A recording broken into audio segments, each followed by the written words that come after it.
یہ چند مسائل ہیں جن کو ہندوستان کی ملت اسلامیہ کے ہر فرد کو، چاہے وہ دنیا کے کسی کونے میں رہے، پورے شعور کے ساتھ جاننا چاہیے۔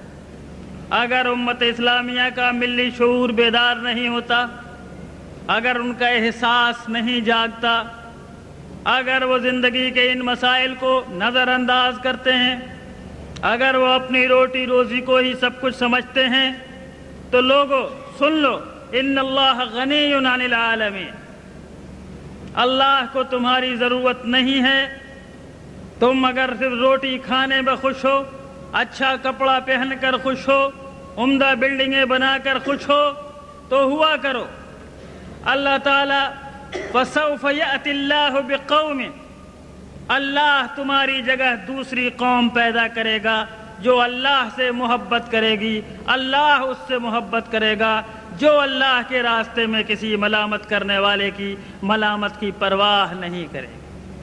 بس مسئلہ اسلام کی حفاظت کا نہیں ہے، مسئلہ تمہاری حفاظت کا ہے۔ تم ایک عام آدمی کی حیثیت سے نہیں بلکہ جانور کی حیثیت سے اگر جینا چاہتے ہو کہ ہمارے کھانے پینے کا انتظام ہو جائے تو جیو، لیکن اگر تم غلامان جناب محمد رسول اللہ صلی اللہ علیہ وسلم کی فہرست میں اپنا نام لکھا کر مدنی آقا صلی اللہ علیہ وسلم سے اپنا رشتہ مضبوط کر کے زندہ رہنا چاہتے ہو تو تم کو اپنی شریعت کے ساتھ جینا ہوگا، اپنے دین کے ساتھ جینا ہوگا، ان خصوصیات کے ساتھ زندہ رہنا ہوگا جو خصوصیات عنایت فرمائی ہیں حضور اقدس جناب محمد رسول اللہ صلی اللہ علیہ وسلم۔ سوتے رہے تھے تو سو، اب جاگو، نیند آ رہی تھی تو آنکھیں کھولو، غفلت تھی تو اس کو دور کرو، اور فیصلہ کرو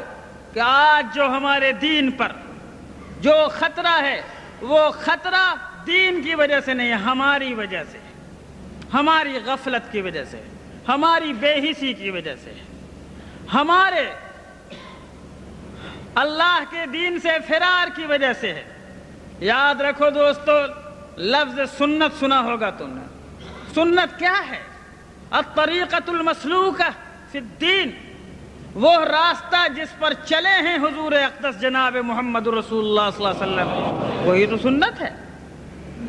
اور لوگوں یاد رکھو اچھی طرح، دنیا میں کہنے والوں نے بڑے خوبصورت نعرے لگائے ہیں اور آج بھی وہ خوبصورت نعرے لگائے جا رہے ہیں۔ کچھ لوگ تم سے یہ کہہ سکتے ہیں کفانا کتاب اللہ، اللہ کی کتاب ہمارے لیے کافی ہے۔ بے شک اللہ کی کتاب کافی ہے، لیکن کتاب الہی نے یہ فیصلہ دیا ہے کہ تمہاری نجات کا اور کتاب الہی پر عمل کا راستہ وہی صحیح ہے جو راستہ حضور اقدس جناب محمد رسول اللہ صلی اللہ علیہ وسلم نے بتایا۔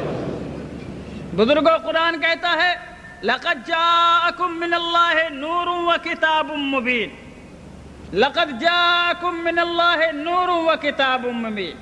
یہ نور کیا ہے اور یہ کتاب مبین کیا ہے؟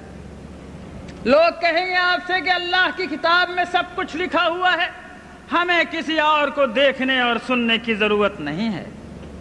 آپ ان سے یہ کہیے کہ ہماری آنکھیں دیکھنے کے لیے بنی ہیں، آنکھیں دیکھتی ہیں کسی چیز کو۔ کوئی بھی پوچھے کہ آنکھ کیوں ہے، کہو گے دیکھنے کے لیے ہے۔ لیکن اگر کوئی تمام روشنیاں بجھا دے، چھوٹے سے چھوٹا بلب بجھا دے، کوئی قمقمہ روشن نہ رہے، کوئی جگنو بھی نہ چمک نہ دکھائے، اندھیری رات کے اندھیرے کمرے میں بغیر کسی روشنی کے دو کتاب اس آنکھ کو کہ پڑھ کے سنا، میں کہوں گا کہ میں اندھیرے میں کیسے پڑھوں؟ آپ کہیے گا کہ آنکھ موجود ہے، کیوں نہیں پڑھ سکتے؟ اس کو سمجھانا ہوگا کہ میاں یہ آنکھیں جس نے بنائی ہیں اس نے ان آنکھوں کے ساتھ ایک شرط بھی لگا دی ہے۔ یہ آنکھیں دیکھ سکتی ہیں بے شک، لیکن اندر کی آنکھ باہر کی روشنی کے ساتھ دیکھتی ہے۔ اندر کی آنکھ کی روشنی جب باہر کی روشنی کا انعکاس ہوتا ہے تب دیکھتی ہے۔ میرے بزرگوں، وہ سورج کی چمک ہو، وہ چاند کی روشنی ہو، وہ بلب کی روشنی ہو، وہ لالٹین اور چراغ اور ایک بڑھیا کا دیا کیوں نہ ہو، لیکن کوئی باہر کی روشنی چاہیے تب یہ اندر کی آنکھ دیکھ پاتی ہے۔ اسی طرح دوستو، اللہ کی کتاب، یہ کتاب اللہ کھلی ہوئی اور واضح کتاب ہے، ہدایت کی آنکھ ہے یہ، لیکن اس کو ہدایت کا سورج بھی چاہیے، اور وہ ہیں حضور اقدس جناب محمد رسول اللہ صلی اللہ علیہ وسلم۔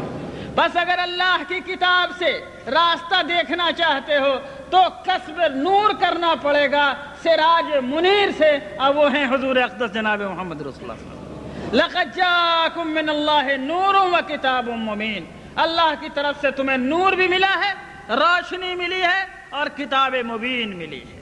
اِنَّا أَرْسَلْنَاكَ شَاهِدًا وَمُبَشِّرًا وَنَذِيرًا وَدَاعِيًا إِلَى اللَّهِ بِإِذْنِهِ وَسِرَاجًا مُنِيرًا۔